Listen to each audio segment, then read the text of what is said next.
मैं मेरा ही कहा सदा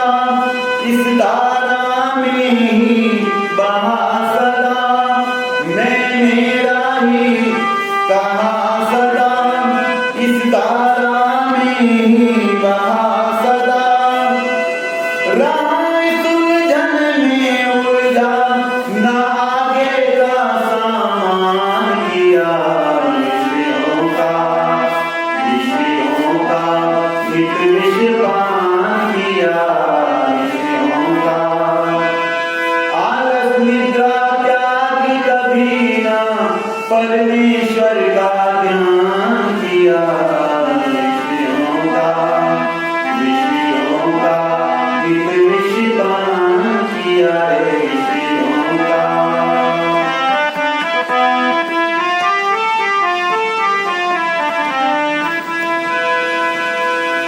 ना कभी भलाई की तूने अमृत की बूंद ना पी तूने।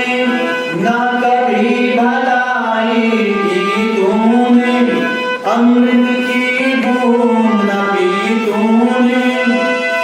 दुष्टों की संगत की तूने ना संतों का सम्मान किया ऋषियों का। हित विषपान किया ऋषियों का। आलस निद्रा त्याग कभी ना परमेश्वर का ध्यान किया ऋषियों का। हित विषपान किया ऋषियों का।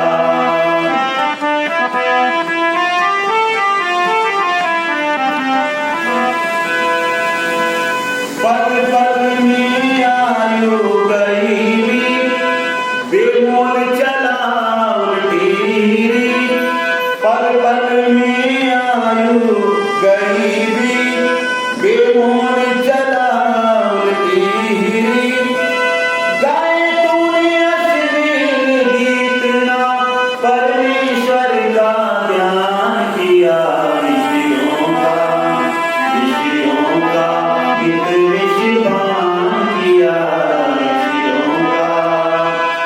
आलस निद्रा त्याग कभी ना ध्यान किया ईश्वर का ऋषियों का। हित विषपान किया ऋषियों का। हित विषपान किया ऋषियों का। हित विषपान किया ऋषियों का। बोलिए सच्चिदानंद भगवान की। बोलिए सत्य सनातन वैदिक धर्म की। बोलिए मर्यादा पुरुषोत्तम श्री रामचंद्र जी महाराज की। बोलिए योगीराज श्री कृष्णचंद्र जी महाराज की। बोलिए युग प्रवर्तक महर्षि स्वामी जैन जी महाराज की। कार्यक्रम में उपस्थित पूज्य माता जी, सम्मानीय धर्मी सज्जनों, पूज्य माता जी, अभी मैंने आपके समक्ष भजन रखा, विषयों का निपान किया विषयों का। आलस निद्रा त्याग कभी ना परमेश्वर का ध्यान किया विषयों का। व्यक्ति हर समय विषय भोगों में लगा रहता है, उससे बाहर निकलकर उस ईश्वर का गुणगान करने के लिए तैयार नहीं होगा। आप हम सत्संगी लोग हैं, इसलिए इस सत्संग को महत्व देते हैं।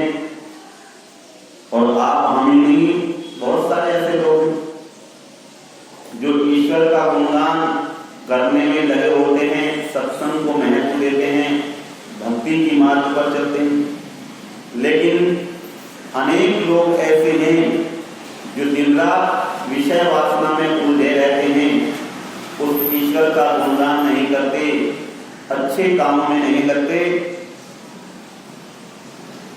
उल्टे कामों में ही रहते। अच्छे काम के लिए अगर उनसे कहो तो आलस आता है, उन लोगों को भार समझते हैं।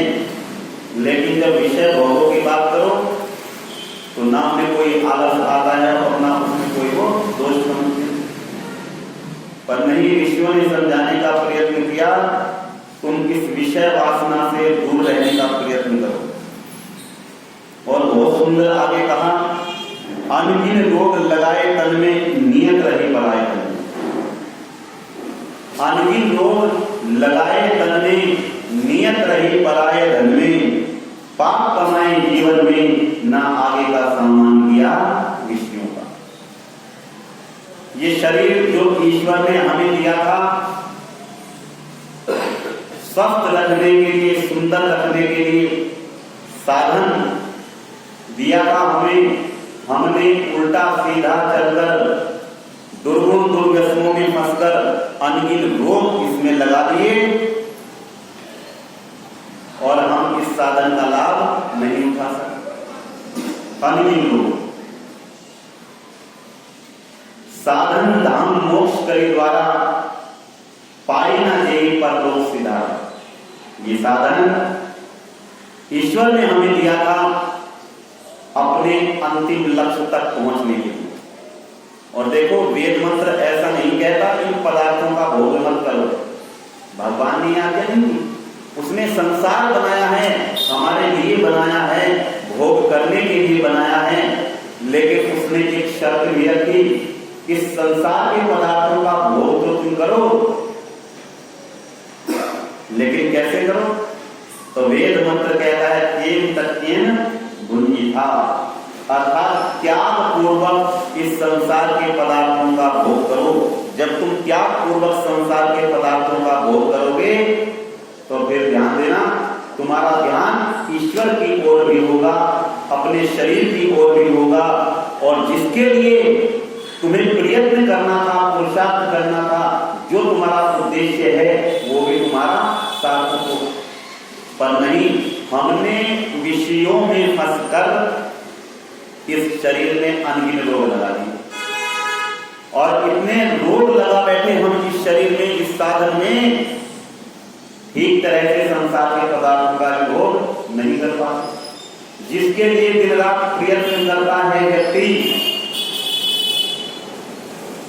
अपने ना खाने को देखता है, ना बैठने को देखता है, ना सोने को देखता है, बस भागा दौड़ में लगा रहता है, धन इकट्ठा करने में लगा रहता है, सुख सुविधाएं इकट्ठी करने में लगा रहता है, पर इतनी भाग दौड़ कर बैठता है, इतनी भाग दौड़ कर बैठता है, इतना व्यस्त हो जाता है, अनगिन रोग इस शरीर में लगा बैठता है, और फिर इस शरीर का भी लाभ ठीक तरह से नहीं दे पाता। देखो, पहले तो व्यक्ति धन कमाने के लिए परिश्रम के द्वारा इस शरीर को खराब कर देता है। धन कमाने के लिए परिश्रम करके, मेहनत करके, दिन रात मेहनत में लगा रहता है, अनगिन रोग शरीर में लगा रहता है, खराब कर देता है। क्यों? ना खाने का समय होता है, ना बैठने का समय होता है, ना सोने का समय होता है, ना जगने का समय होता है, बस केवल एक ही धुन रहती है, किसी तरह से धन आ जाए। धन के लिए भगवान ने भी मना नहीं किए हैं। मंत्र आप सुनते होंगे, विद्वानों से अनेक बार पढ़ते होंगे, श्याम पतयो रहीना, हे प्रभु हम धन ऐश्वर्यों की स्वामी बने, दासना। क्यों? क्योंकि बिना धन के ध्यान रखना, ऋषियों ने लिखा है, धर्म भी नहीं होता। धार्मिक कार्य करने के लिए भी व्यक्ति को धन चाहिए, तो इसलिए धन होना चाहिए व्यक्ति के पास। और समाज में अगर अपना सम्मान कराना है, देखो कितनी गहरी बात है, समाज में अगर अपना सम्मान कराना है तो व्यक्ति को धनवान होना बहुत जरूरी है, क्योंकि निर्धन व्यक्ति का कोई सम्मान नहीं करता। निर्धन व्यक्ति अगर अच्छा भी होता है ना, तो लोग उसे हीनता की दृष्टि से देखते हैं, हीनता। वो सेवा भी कर रहा होता है, लेकिन फिर भी उसकी सेवा को लोग अच्छा नहीं समझते। हमने देखा है, कोई गरीब व्यक्ति आकर अगर मंदिर में सेवा करने लगता है, पोछा लगाने लगता है, तो लोग उसे हीनता की दृष्टि से देखते हैं, कोई दूसरा काम तो है ही नहीं, आ जाता है यहाँ। ऐसी भावना हमारी हो जाती है। और कोई बड़ा व्यक्ति आकर अगर चप्पल भी उठाकर इधर उधर रखने लगता है, या कोई और दूसरा कार्य करने लगता है, तो तुरंत चर्चाएं हो जाती है, देखो कितना बढ़िया व्यक्ति है। इसलिए धनवान होना बहुत जरूरी है। वेद मंत्र कहता है, श्याम पतयो रहीनाम, हे ईश्वर हम धन ऐश्वर्यों के स्वामी हुए। हमारा हाथ सदा ऐसे रहे, कभी हमारा हाथ ऐसे ना हो। कर कल कल्पिष्ठे, अर्थात हमारा हाथ फैलाने वाला न हो, अपितु देने वाला। ये प्रार्थना की जाती है वेद मंत्रों में ईश्वर से, और ईश्वर ने समझाकर भेजा है ऐसा करो। लेकिन ध्यान रखना, इसका अर्थ ये नहीं हम अनर्गल तरीके से चलकर धन इकट्ठा करें। लिखा है नियत रही पराये धन में। पराये धन में हमारी नियत नहीं होनी चाहिए। जो पुरुषार्थ के द्वारा हमारा कमाया हुआ धन है वही हमें सुख देने वाला होता है। ध्यान रखना, पाप से कमाया हुआ धन व्यक्ति को कभी सुख देने वाला नहीं होता। इसलिए कभी भी दूसरे के धन में नियत नहीं होनी चाहिए, अपितु उसे मिट्टी के समान समझना चाहिए। और ये तभी हो सकता है जब ईश्वर का ध्यान हम करते हैं। ध्यान रखना, जो ईश्वर का गुणगान करता है, चिंतन करता है, उसके सामने कितना भी धन पड़ा हो, कुछ भी पड़ा हो, लेकिन वो उसकी ओर ध्यान नहीं देता, वो तो उसे मिट्टी ही समझता है। आएगी चर्चा आगे आदियों के उद्देश्य क्या थे, उनका चरित्र क्या था, और देखना आप उस तुलना को भी करना। और जिस समय तक आप यहाँ वेद का प्रचार रहा उनकी भी तुलना करना, पहले से भी और बाद में, और आज की भी तुलना करना। लोग कैसे दूसरे के धन को पराया समझा करते थे, कभी उसके ऊपर दृष्टि भी नहीं डाला करते थे, क्योंकि वो जानते हैं ये धन मेरा नहीं। ऐसे पवित्र लोग इस देश के अंदर रहा करते थे, और देश के अंदर ही नहीं संसार के अंदर रहा करते थे। पर जब से वेद विद्या लुप्त होने लगी, अर्थात लोगों ने उसका पढ़ना पढ़ाना छोड़ दिया, उसके अनुसार चलना चलना छोड़ दिया, तो दूसरों की बात तो आप छोड़ें, घर में ही धन के ऊपर मार पिटाई होती है, गोलियां चल जाती हैं, एक दूसरे की जान ले लेता है। क्यों? क्योंकि हमने इन बातों के ऊपर ध्यान नहीं दिया जो ईश्वर ने हमें आज्ञा देकर भेजा था, उसका हमने उल्लंघन कर दिया। पर लिखा है अधर्म पूर्वक कमाया हुआ धन, ये आचार्य चाणक्य जी लिखते हैं। एक बात सुनो, अधर्म पूर्वक कमाया हुआ धन, अन्याय पूर्वक कमाया हुआ धन व्यक्ति को थोड़े समय सुख देने वाला होता है। और अवधि भी वहां पर निश्चित करते हैं 10 वर्षों तक अन्याय पूर्वक कमाया हुआ धन, अधर्म पूर्वक कमाया हुआ धन सुख देने वाला होता है। और 11 वर्ष लगते ही मूल और ब्याज सहित नष्ट हो जाता है। मूल भी नष्ट होता है और ब्याज भी लेकर जाता है साथ में। और उदाहरण देकर समझाते हैं, जैसे नदी के किनारे खड़ा हुआ वृक्ष बाढ़ आने पर जल सहित नदी में बह जाता है, इसी तरह से थोड़े समय पश्चात अधर्म पूर्वक कमाया हुआ धन मूल और ब्याज सहित नष्ट हो जाता है। मूल और ब्याज सहित। और ये कौन लिख रहे हैं? महामती आचार्य चाणक्य जी इस बात को लिख रहे हैं। इसलिए व्यक्ति को कभी भी अधर्म पूर्वक धन नहीं कमाना चाहिए। और आगे तो बहुत सुंदर लिखते हैं, देखो धन भगवान नहीं है। यही बात थी, धन भगवान नहीं किंतु भगवान का छोटा भाई है, क्योंकि सारे कार्य धन से पूर्ण हो जाते हैं। और फिर धन व्यक्ति को ध्यान रखना हर समय जो कि रहता है, पर शर्त भी लगाई है कि हम धन पूर्वक धन कमाएं, अधर्म पूर्वक धन ना कमाएं। वेद मंत्र भी हमें आज्ञा देता है अधर्म पूर्वक व्यक्ति को धन नहीं कमाना चाहिए, धर्म पूर्वक ही धन कमाना चाहिए। अधर्म पूर्वक अन्याय पूर्वक धन कमाने वाले लोगों के लिए तो लिखा है हमारे ग्रंथों में, धन धरा के बीच में सारा धरा रह जाएगा, पशु भी बंधे रह जाएंगे। जब कुछ का दिन आएगा, नारी घर के द्वार तक साथ देगी लोग नहीं, मित्र गण घर से आगे मुंह नहीं दिखाएगा, और देह भी तेरी चिता में यूं ही जल घुल जाएगी। अंत में एक धर्म ही सच्चा सखा कहलाएगा। गीत याद आ रहा है मुझे, चंद पंक्तियां सुना देता हूँ।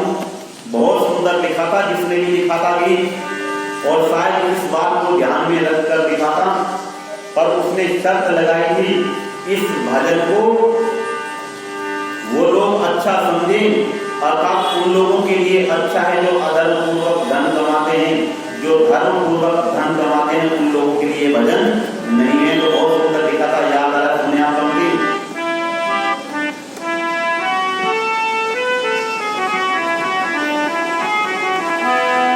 मूरख बंदे क्या है जग में तेरा, हो मूरख बंदे क्या है जग में तेरा। ये तो सब झूठा सपना है, ये तो सब झूठा सपना है, कुछ तेरा नहीं मेरा रे मूरख बंदे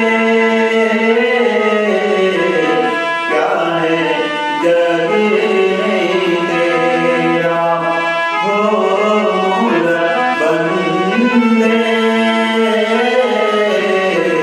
क्या है जग में तेरा।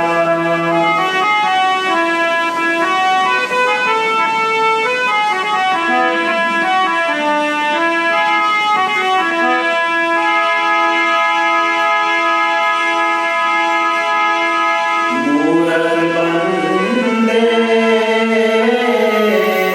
क्या है जग में तेरा।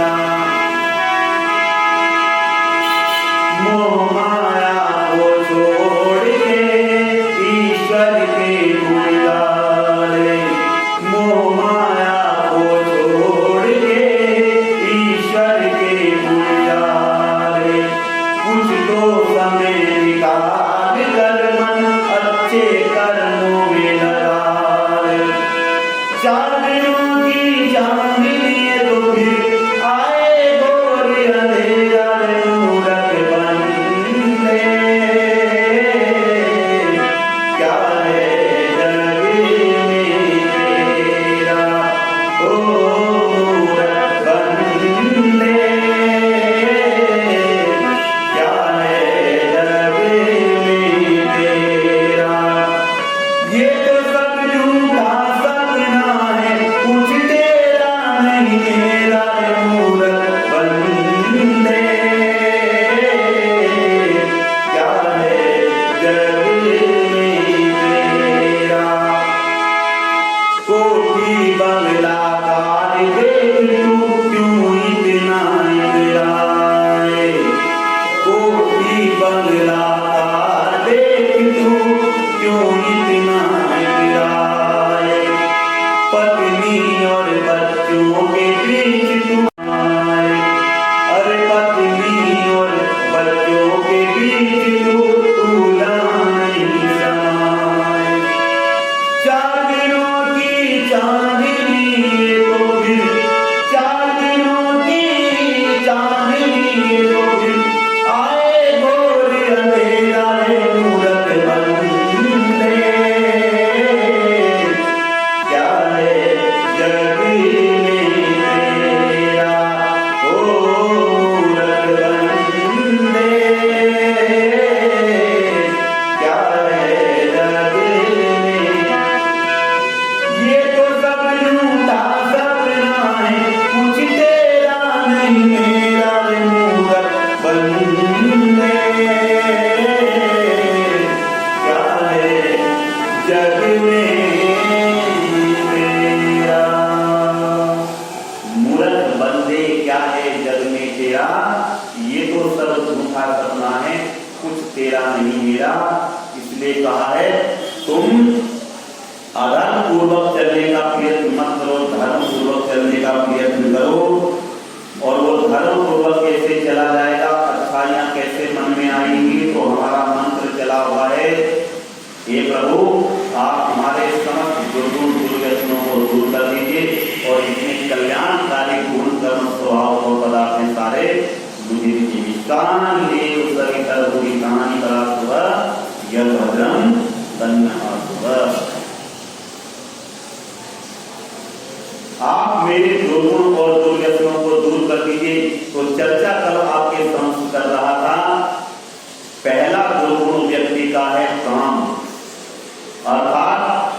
काम वासना को व्यक्ति अपने अंदर से निकालने का प्रयत्न करे।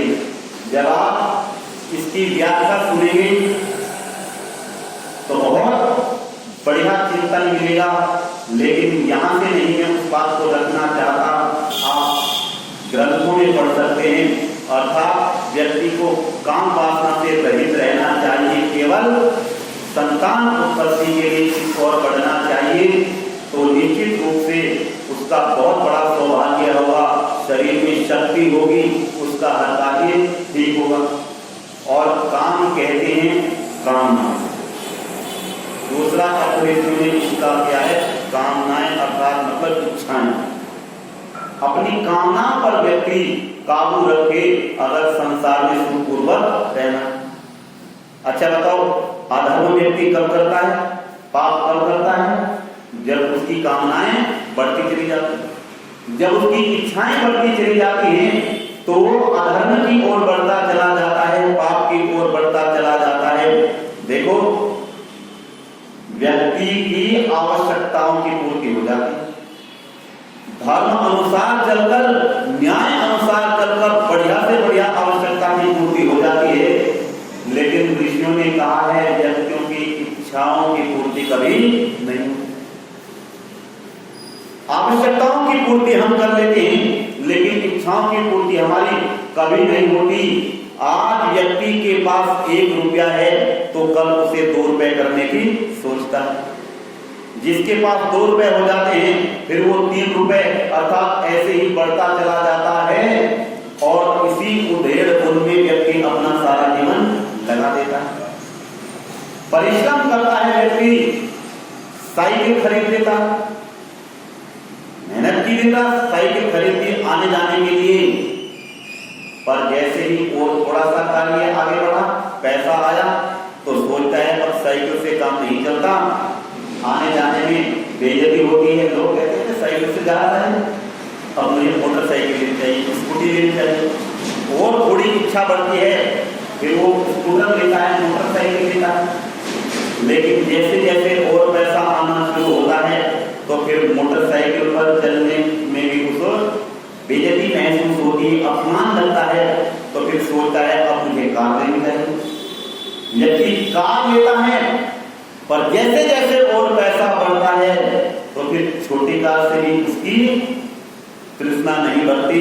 वो सोचता है अरे लोग कहेंगे इतना बढ़िया पैसे वाला होकर छोटी सी कार में चल रहा है, उसके पास तो बढ़िया कार होनी चाहिए, तो 14-15 लाख की कार आती है वो वाली होनी चाहिए, तो उसे खरीदने की सोचता है व्यक्ति, अर्थात इच्छाएं पूरी करने में लगा रहता है। पर एक दिन ऐसा आता है इच्छा तो पूरी नहीं होती है, इसका समय भी पूरा हो जाता है और सारी चीजें छोड़कर व्यक्ति यहाँ से चला जाता है। जिस उद्देश्य के लिए आया था उस उद्देश्य को पूरा नहीं कर पाता है और फिर भगवान से समय मांगता है। सुनाऊंगा भजन कर को नखा सिद्धि कहते हैं। जिस समय मृत्यु का समय आता है उस समय कहता है प्रभु अभी तो मेरा सारा कार्य बचा हुआ, मुझे ये भी करना था वो भी करना था, पर तब सोचता है जब अंतिम समय आता है, उससे पहले कुछ नहीं सोचता। तब तो केवल इकट्ठा करने में लगा रहता है, इच्छाओं की पूर्ति करने में लगा रहता है, पर नहीं, भौतिक सुख भी हमें एकत्रित करना चाहिए, साधन इकट्ठे करने चाहिए, पर उसके साथ साथ हमें आध्यात्मिकता की भी ओर बढ़ना चाहिए, जिसके फलस्वरूप हम संसार में सुखपूर्वक रहें। तो कहा है अपनी कामनाओं को व्यक्ति काबू में रखे। अगर इसे खुली छोड़ दी तो ध्यान रखना फिर संसार में सुरक्षित व्यक्ति नहीं रह सकता। तो हम पहला जो दुर्गुण गिनाया है जिसमें हमारा वो काम है, हम इस काम को दूर करने का प्रयत्न करें, इस पर काबू रखें, तो व्यक्ति का सम्मान भी होगा। आज काम वासना व्यक्ति की बढ़ती चली जा रही है, इसलिए आप देखें कितने अभद्र व्यवहार देश के अंदर, संसार के अंदर होते चले जा रहे हैं। छोटी छोटी माताएं बहनें सुरक्षित नहीं हैं। इसका क्या कारण है? क्योंकि हमारा दुर्गुण ये बढ़ता जा रहा है। एक समय था जिस समय ये काम वासनाओं पर लोग काबू किया करते थे, अपने शरीर पर काबू रखते थे, तो बड़े से बड़े लोग उनके सामने आते हैं, लेकिन फिर भी उनका झुकाव उधर नहीं होता है। अर्जुन की घटना मिलती है, मर्यादा पुरुषोत्तम श्री राम की घटना मिलती है, और ये तो पुराने हो गए। थोड़ा और आगे आइए, छत्रपति शिवाजी के जीवन की घटना मिलती है, जब गौहर बानू को उठाकर लाए थे सैनिक लोग और कहा था छत्रपति शिवाजी से आकर हम आपके लिए बहुत अच्छा तोहफा लाए हैं। देखकर गौहर बानू को छत्रपति शिवाजी कहते हैं तुम अपने राजा को नहीं समझ पाए, और वहां पर बहुत डांट लगाते हैं। एक सुख गौहर बानू को देखते रहते हैं, तो वहां पर सैनिकों ने तुरंत प्रश्न कर दिया था, राजन आप क्या देख रहे हैं इतनी जान से जब आप इस चीज को अच्छा नहीं समझते। तो छत्रपति शिवाजी कहते हैं मैं इसमें अपनी माँ की छवि देख रहा हूँ, अगर मेरी माँ इतनी सुंदर होती तो मैं कितना सुंदर। देखो यह है पवित्रता। इस बात को दूर करने के लिए कहा गया है, और ये थोड़े समय पहले की बात है। उस समय तो वेद विद्या का प्रचार भी इतना नहीं था, पर लोग उसके अनुसार चलते थे। और आज भी ऐसे लोग आपको मिल जाएंगे जो बड़े बड़े पवित्र हैं। ऐसा नहीं कि संसार में आज ऐसे लोग नहीं हैं, आज भी आपको ऐसे लोग मिल जाएंगे जो पवित्रता के अनुसार रहते हैं, पर वो लोग कौन होते हैं? वो सज्जन होते हैं। इसलिए हमें सज्जनता का व्यवहार करना चाहिए, अपने इस दुर्गुण को दूर करना चाहिए। और जैसे जैसे व्यक्ति इस दुर्गुण में फंसता रहता है, तो कितनी घटनाएं आपको बता सकता हूं, कितना गिर जाता है यार, कितना गिर जाता है। ये मैं मन से नहीं कहना चाहता, आप समाचार पत्रों में पढ़ते हैं, टीवी पर देखते हैं, ये कितना अभद्र व्यवहार जिसे हमें उस दृष्टि से नहीं देखना चाहिए, उसे भी देख जाता है, ये उसके साथ भी दुर्व्यवहार कर बैठता है। इसका क्या कारण है? क्योंकि हमने ग्रंथों का अध्ययन नहीं किया, संतों की संगति में हम नहीं गए, और इस दुर्गुण को हमने अपने दूर करने का प्रयत्न नहीं किया। और ये पहला दुर्गुण गिनाया है शास्त्र में, हम इसे दूर करने का प्रयत्न करें, और वो ईश्वर चिंतन के द्वारा होता है, वेद शास्त्रों के अध्ययन द्वारा होता है। और दूसरा दुर्गुण है मनुष्य के अंदर क्रोध, और क्रोध से कितनी हानि होती है इसकी चर्चा कल आपके समझ करेंगे।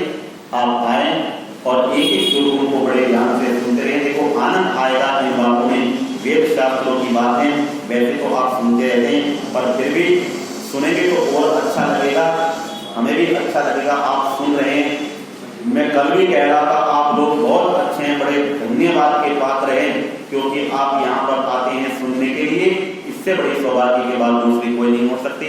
आपने विचारों को ध्यानपूर्वक सुना, इसके लिए हृदय धन्यवाद। हम ज्यादा व्यवहारिक चर्चाएं करते हैं जो व्यक्ति के व्यवहार में आने वाली होती हैं, और मैं कहता हूँ ये बातें अगर हमने अपने जीवन में ग्रहण कर दी, जितनी जितनी बातें भी ग्रहण करें, अगर एक बात भी व्यक्ति के अंदर ग्रहण हो गई तो उसी से उसका कल्याण होने लगता है, उसी से वो अच्छाई की ओर बढ़ने लगता है। तो हम पता नहीं कौन सी बात किस व्यक्ति को लग जाए।